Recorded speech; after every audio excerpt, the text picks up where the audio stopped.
నమస్తే welcome to Leo news. Peddireddy పాపాల పుట్ట కదులుతోంది. తవ్వే కొద్దీ ఆయన అక్రమాలు రోజుకొకటి బయటకు వస్తూ ఉన్నాయి. ఇక ఇవన్నీ చట్టపరంగా రికార్డుల పరంగా నేను చేశాను అని చెప్తున్నా కూడా నిన్న హైకోర్టుకు సరైన ఆధారాలు ఇవ్వకపోవడంతో హైకోర్టు కూడా ఆయన మీద సీరియస్ అయిన సందర్భాన్ని మనం చూసాం. అయితే తాజాగా ఆయన చేసినటువంటి మరో భూ కబ్జా కుంభకోణం వెలుగులోకి వచ్చింది. ఇక స్వయంగా ప్రభుత్వ పట్టా భూమికి సంబంధించిన 70 కోట్ల విలువైన భూమిని కూడా ఆయన ఒక కొత్త సర్వే ప్రకారం ఒక కొత్త రికార్డు ప్రకారం ఆయన పరం చేసుకున్నారు అని చెప్పి ఇప్పుడు వార్తలు అయితే వస్తూ ఉన్నాయి. మరి కూటమి ప్రభుత్వం అధికారంలోకి వచ్చాక రెవెన్యూ రికవరీ యాక్ట్ను తీసుకొచ్చింది. మరి ఇది కానీ కేంద్ర ప్రభుత్వం ఆమోదించి చట్ట రూపం దాచితే పెద్దిరెడ్డికి ఎలాంటి శిక్షలు పడే అవకాశం ఉంది. అలాగే పెద్దిరెడ్డి చేసినటువంటి పాపాల గురించి మరిన్ని వివరాలు తెలుసుకుందాం. మనతో పాటు ఉన్నారు senior political analyst Appasani Rajesh గారు. నమస్కారం సార్. సార్, పెద్దిరెడ్డి గురించి రోజుకొక విషయం వెలుగులోకి వస్తుంది. మొన్నటి వరకు అటవీ భూముల గురించి విన్నాం. ఇప్పుడు స్వయంగా ప్రభుత్వ పట్టా భూమిని కూడా ఆయన పరం చేసుకున్నారు అంటున్నారు. సో ఇప్పుడు వరకు చూస్తే ఆయన 100 కొద్ది భూములు కనిపిస్తూ ఉన్నాయి.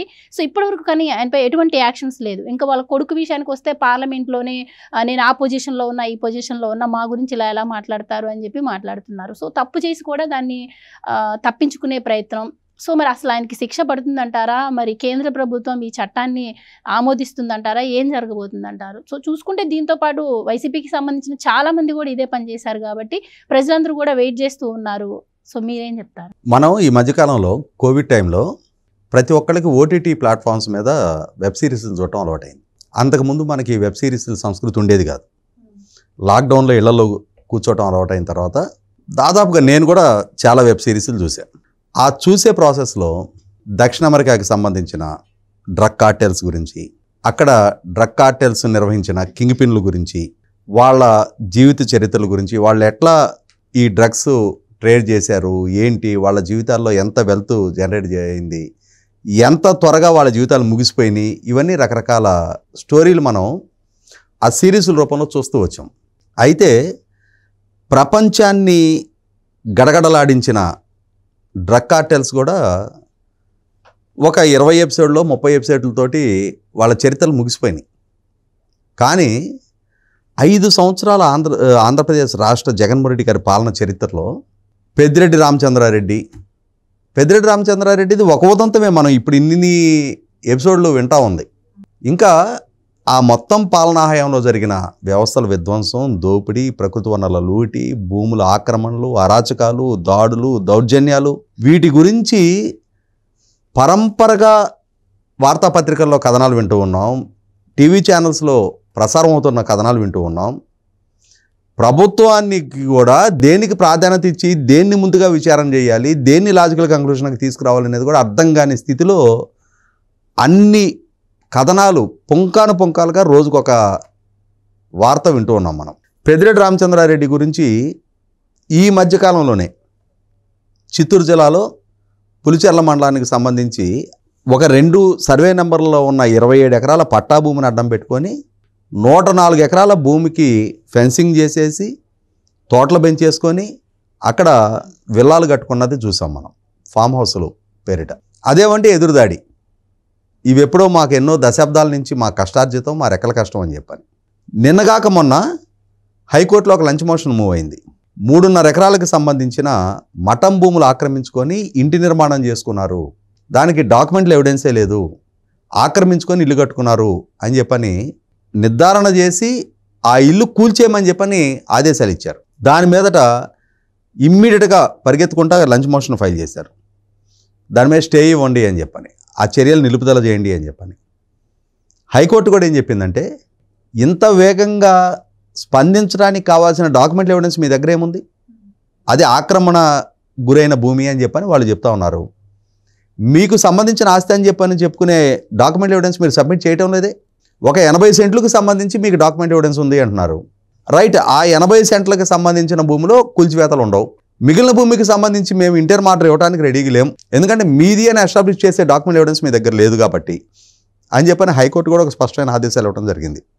నిన్నగాక మొన్నే ఈరోజు చూస్తే ఈ 7 ఎకరాల 28 సెంట్లకు సంబంధించి సుమారుగా 70 కోట్ల రూపాయలు ఖరీదు చేసే చెరువు భూమిని అన్యాక్రాంతం చేసుకున్నాడు అని చెప్పని.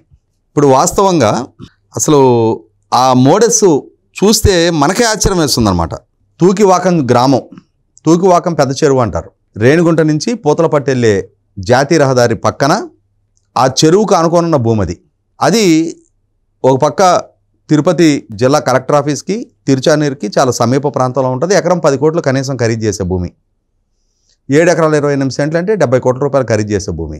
చెరువు కింద ఇంత భూమి ఎందుకు ఉండాలి? ఇదేదో పాలకులుగా మనం దక్కించుకోవచ్చు కదా అని చెప్పనే ఒక దుర్బుద్ధితోటి దాన్ని ఎలా దక్కించుకోవాలి? గవర్నమెంట్ రెవెన్యూ రికార్డుల్లోకి వెళ్తేనే అది చెరువు భూమి అని చెప్పనుంది. మరి చెరువు భూమిగా ఉన్న భూమిని తన పేరిట బదలాయింపు చేసుకోవాలి అని అంటే దానికి ఒక బైపాస్ నిర్మాణం చేశాడు. ఏం చేశాడు? మొట్టమొదటిగా రెవెన్యూ రికార్డుల్లో డికే సుబ్రహ్మణ్యం అనే అతని పేరిట ప్రైవేటు భూమి అని చెప్పని రికార్డును ఆల్టర్ చేయించారు. ప్రైవేటు వ్యక్తులకు సంబంధించిన భూమి ఇది అని చెప్పని. దశాబ్దాల తరబడి రెవెన్యూ రికార్డ్స్లో చెరువు భూమి అని ఉంది. దాన్ని ప్రైవేటు భూమిగా మార్పు చేయించారు. ఎప్పుడైతే ప్రైవేటు భూమిగా మార్పు చేశారో రెవెన్యూ అథారిటీస్ నుంచి అతని పేరిట సేల్ డీడ్ ఎగ్జిక్యూట్ చేయించారు. అంటే రిజిస్ట్రేషన్ డీడ్ ఎగ్జిక్యూట్ చేయించారు. రిజిస్ట్రేషన్ డీడ్ ఎగ్జిక్యూట్ చేసిన తర్వాత 2 నెలలకి ఇతని సతీమణి పేరిట, ఎవరు పెద్దిరెడ్డి రామచంద్రారెడ్డి సతీమణి స్వర్ణలత గారి పేరిట ఆ భూమి బదలాయింపు జరిగింది. ఇందాక మనం మాట్లాడుకున్న చిత్తూరు జిల్లా అటవీ భూముల కబ్జా అంశం కూడా దాంట్లో కూడా రెవెన్యూ రికార్డుల్లో పట్టా భూమిగా 27 ఎకరాలు ఉంది 2 సర్వే నెంబర్లో. సేల్ డీడ్ ఎగ్జిక్యూట్ అయింది 45 ఎకరాలకు అయింది. 27 ఎకరాల పట్టా భూమిగా నమోదైన భూమి 45 ఎకరాలకి సేల్ డీడ్ ఎలా ఎగ్జిక్యూట్ అవుద్ది?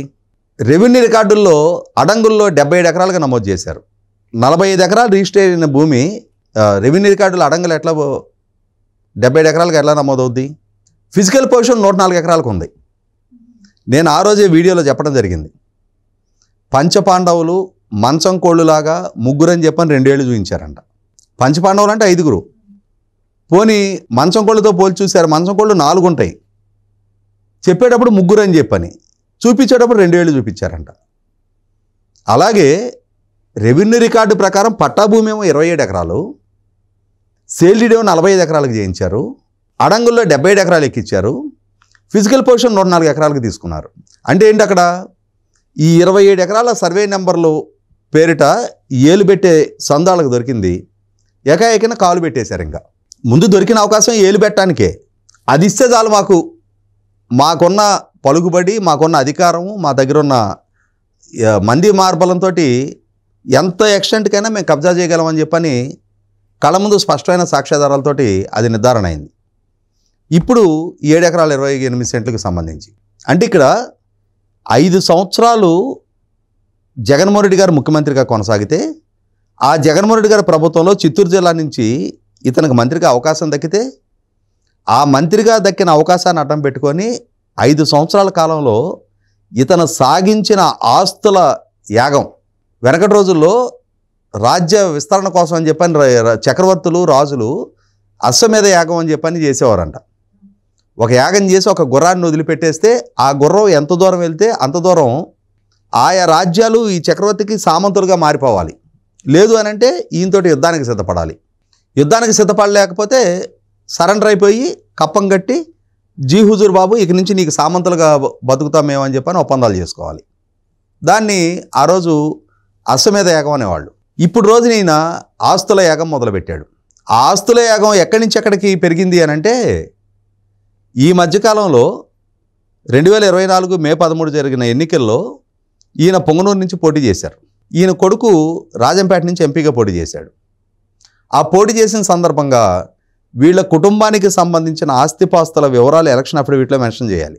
ఈయన సతీమణికి సంబంధించిన అంటే ఈయన భార్య పేరిట ఉన్న ప్రతి ఆస్తిని మెన్షన్ చేయాలి అఫిడవిట్లో.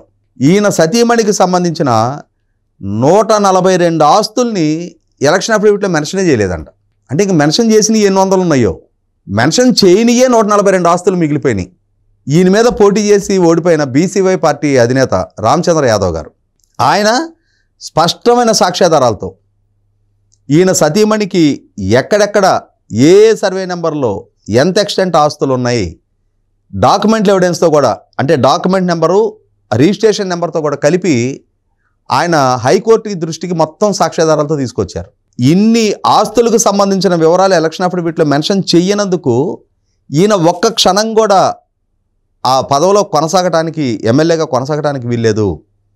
డిస్క్వాలిఫై చేయాలి, తప్పుడు వివరాలతోటి ఎలక్షన్ అఫిడవిట్ ఇచ్చినందుకు ఆయన డిస్క్వాలిఫై చేయాలని చెప్పని రామచంద్ర యాదవ్ గారు కేసు ఫైల్ చేయడం జరిగింది. ఇప్పుడు హైకోర్టు పరిశీలనలో ఆ కేసు విచారణ నడుస్తూ ఉంది. అంటే ఎలక్షన్ కమిషన్ అంటే లెక్కలేదు. ఎలక్షన్ కమిషన్కి సబ్మిట్ చేసే వివరాల పట్ల కనీస మాత్రపు శ్రద్ధ లేదు. ముందు ఎన్నికల నిబంధనల పట్ల భయమో భక్తో ఉండాలి. ఎన్నికల నిబంధనల్ని తూచా తప్పకుండా పాటించాలి అని చెప్పనే గౌరవమైన ఉండాలి. లేదు అంటే సరిగ్గా నిబంధనలు పాటించకపోతే ఎదురుగాబోయే పరిస్థితులు పరిణామాల పట్ల భయమైనా ఉండాలి. ఇవి రెండూ లేని ఒక బరితెగింపు దానంతో ఎన్నికల్లో పోటీ చేసే సందర్భంగా, పోనీ ఇప్పుడు మొట్టమొదటిసారిగా పోటీ చేస్తున్నాడా, సీనియర్ నాయకుడు, 5-6 సార్లు అసెంబ్లీకి ఎన్నికైన సుదీర్ఘ అనుభవం ఉన్న నాయకుడు అయి ఉండి కూడా ఈ విధమైన బరితెగింపుకు పాల్పడ్డాడు అని అంటే ఇక చెరువుల ఆస్తులు, అటవీ ఆస్తులు, మఠం ఆస్తులు వీటిని కొట్టేయటంలో ఇంకా లెక్కే ఉంటుంది ఆయనకి. ఈయన మైనింగ్ మినిస్టర్గా కొనసాగుతున్న సందర్భంలో రాష్ట్ర వ్యాప్తంగా లక్షల కోట్ల రూపాయల ప్రకృతి వనరులని, ఆఖరికి ఈయన జిల్లాలో మాజీ ముఖ్యమంత్రి ప్రధాన ప్రతిపక్ష నాయకుడు చంద్రబాబు నాయుడు గారు ప్రాతినిధ్యం వహిస్తున్న 7వ అప్పటికి ఎమ్మెల్యే ఆ కుప్పం నియోజకవర్గం నుంచి, ఇప్పుడు 8వ నెగ్గున్నారు. ఆ నియోజకవర్గంలో చంద్రబాబు నాయుడు గారి ద్వారా ఏర్పాటు చేయబడ్డ ద్రవిడ యూనివర్సిటీ ప్రెమిసెస్లో అక్రమ గ్రానైట్ క్వారింగ్ చేయించారు. యూనివర్సిటీ ప్రెమిసెస్లో అంతటి బరితెగింపు ఉన్న పెద్దిరెడ్డి రామచంద్రారెడ్డి వాళ్ళ చెరువు భూములు, అది కూడా 70 కోట్లు అంటే, మీకు నాకు 70 కోట్లు అంటే అమ్మో అంత పెద్ద అమౌంటా? వాళ్ళు వాములు మేసే స్వాములార్లు, వాళ్ళకి 70 కోట్లు ఇవన్నీ కూడా మహాప్రసాదం లాంటి పచ్చగడ్డితో సమానం. అందువల్ల ఈ 70 కోట్ల దోపిడీ లాంటివి ఎన్ని జరిగాయో నేను ఇందాక చెప్పింది అదే. ఆ డ్రగ్ కార్టెల్స్కి సంబంధించిన వెబ్ సిరీస్లు అయినా ఎన్నో కొన్ని ఎపిసోడ్ల తర్వాత ముగింపుకు వస్తాయి. కానీ ఇవి మాత్రం మన వెనక జెమినీ ఛానల్లో చూసేవాళ్ళం. సీరియల్స్ 100 ఎపిసోడ్లు 1000 ఎపిసోడ్లు నడుస్తూనే ఉండే, ఆ సీరియల్స్ మాత్రం అయ్యేవి కాదు.